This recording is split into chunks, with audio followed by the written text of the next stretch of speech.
EPS 95 pension भोगियों की 7500 plus दा और उच्च पेंशन में देरी का कारण क्या? जानिए नया अपडेट। ईपीएस 95 पेंशन भोगियों की 7500 प्लस दा और उच्च पेंशन में देरी का कारण क्या? जानिए नया अपडेट। कर्मचारी पेंशन योजना 1995 के पेंशन भोगी कई वर्षों से न्यूनतम पेंशन 7,500 रुपये प्लस दा की मांग कर रहे हैं, लेकिन उनकी मांगें अभी तक पूरी नहीं हो पाई हैं। वर्तमान में न्यूनतम पेंशन 1,000 रुपये है, जिसे बढ़ाने में सरकार की उदासीनता देखी जा रही है। ईपीएस 95 पेंशन भोगियों की 7500 प्लस दा और उच्च पेंशन में देरी का कारण क्या? जानिए नया अपडेट। सुप्रीम कोर्ट के आदेश के बावजूद हायर पेंशन में भी देरी हो रही है। तो चलिए आप सभी को बताते हैं कि इन समस्याओं के पीछे के प्रमुख कारण और संभावित समाधान के बारे में जानकारी विस्तार से।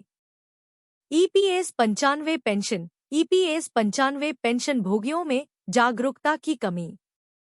कर्मचारी पेंशन योजना 1995 पेंशन भोगियों की संख्या लगभग 78 लाख है, लेकिन अधिकांश पेंशन भोगी अपने अधिकारों और मुद्दों के प्रति जागरूक नहीं हैं। इससे आंदोलनों में उनकी भागीदारी कम हो जाती है, जिससे मुद्दा व्यापक स्तर पर नहीं उठ पाता और पर्याप्त समर्थन नहीं मिल पाता है।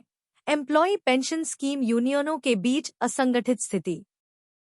सभी कर्मचारी पेंशन योजना 95 यूनियनों के बीच समन्वय और एकता की कमी है, जिससे समस्या का समाधान और कठिन हो जाता है।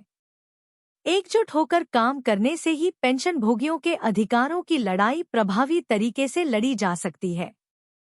ईपीएफओ कानूनी जानकारी का अभाव। अधिकांश पेंशन भोगियों और उनके संघों के नेतृत्व में कानूनी ज्ञान की कमी है। वे न्यूनतम पेंशन या हायर पेंशन मुद्दों पर कर्मचारी भविष्य निधि संगठन और अदालत को सही कानूनी तर्क देने में असमर्थ हैं, जिससे उनके मामले कमजोर हो जाते हैं। पेंशन फंड नकारात्मक धारणाएं और भ्रांतियां। विभिन्न एजेंसियां और सोशल मीडिया चैनल न्यूनतम पेंशन या हायर पेंशन मुद्दों के खिलाफ तर्क दे रहे हैं। इससे पेंशन भोगी और सदस्य भ्रमित हो जाते हैं और सही जानकारी के अभाव में गलत धारणाएं बना लेते हैं।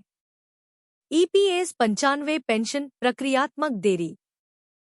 सरकार और कर्मचारी भविष्य निधि संगठन द्वारा प्रक्रियात्मक देरी भी एक महत्वपूर्ण कारण है। हायर पेंशन पीपीओ या मांग पत्र जारी करने में देरी से पेंशन भोगियों की समस्याएं बढ़ जाती हैं, जिससे उनका जीवन स्तर प्रभावित होता है। Employ pension scheme. राजनीतिक स्तर पर समर्थन की कमी। कर्मचारी पेंशन योजना 95 पेंशन मुद्दों पर राजनीतिक हस्तक्षेप और समर्थन की कमी भी एक बड़ा कारण है।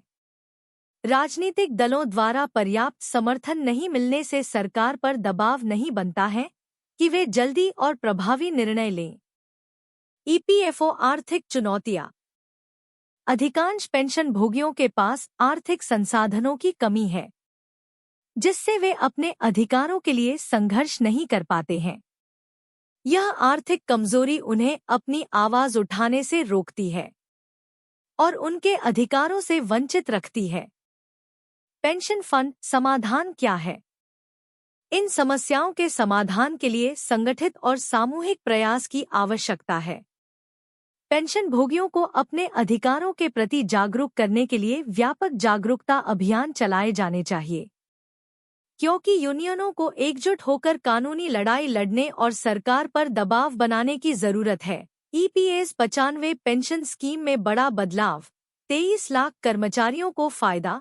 जानिए अपडेट। 95 पेंशन स्कीम में बड़ा बदलाव।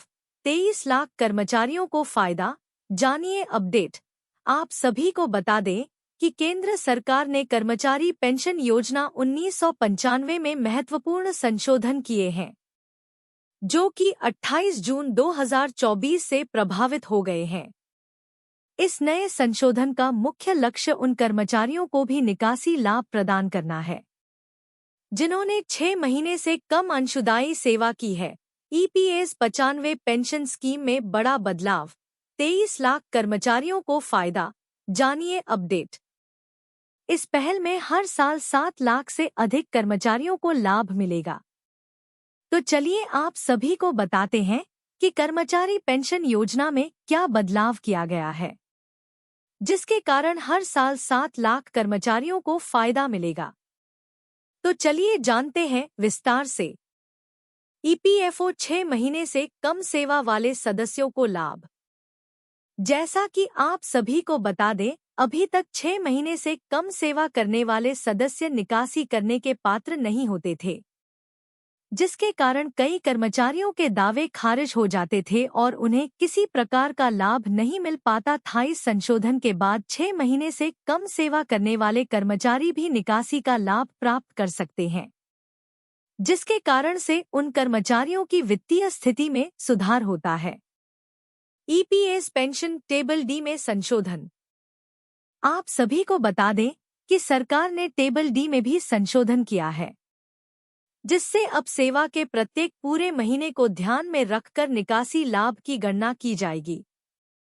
पहले के समय में अंशदायी सेवा के 6 महीने और उससे भी अधिक का समय पूरा करने के बाद ही सदस्य निकासी का लाभ के पात्र होते थे, लेकिन अब सेवा के प्रत्येक महीने के लिए निकासी लाभ की गणना की जाएगी, जिसके कारण से कर्मचारियों को अधिक लाभ मिलेगा। एक उदाहरण से माने तो पहले 2 वर्ष और 5 महीने की सेवा के लिए 29,850 रुपये का निकासी लाभ मिलता था, जबकि इस नए संशोधन टेबल डी के अनुसार 36,000 रुपये का निकासी लाभ मिलेगा।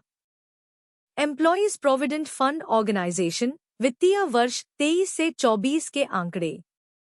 इस नए संशोधन के तहत वित्तीय वर्ष 2023 से 24 में 30 लाख से अधिक निकासी लाभ के दावों का निपटारा किया गया है। इस दौरान 6 महीने से कम अंशदायी सेवा के कारण लगभग 7 लाख दावे खारिज कर दिए गए थे, लेकिन नए संशोधन के तहत ऐसे सभी कर्मचारी जो 14 जून 2024 तक 58 वर्ष की आयु प्राप्त नहीं कर पाए हैं, वह सभी कर्मचारी निकासी लाभ के पात्र होंगे। एम्प्लॉय पेंशन स्कीम सरकार का लक्ष्य। इस नए संशोधन का मुख्य लक्ष्य कर्मचारियों को उनके योगदान का उचित लाभ देना है। इसके साथ ही उनकी शिकायतों को दूर करना भी है। सरकार ने यह सुनिश्चित किया है कि निकासी लाभ की राशि सेवा के पूरे महीना और उसे वेतन पर आधारित होती है, जिस पर अंशदान प्राप्त हुआ था। कर्मचारी पेंशन योजना में किए गए नए संशोधन लाखों कर्मचारियों के लिए एक बड़ी राहत की खबर लेकर आया है। इसके द्वारा न केवल उनके वित्तीय सुरक्षा को सुनिश्चित करता है, बल्कि उन्हें उनके योगदान का सही लाभ दिलाने में मदद भी करता है।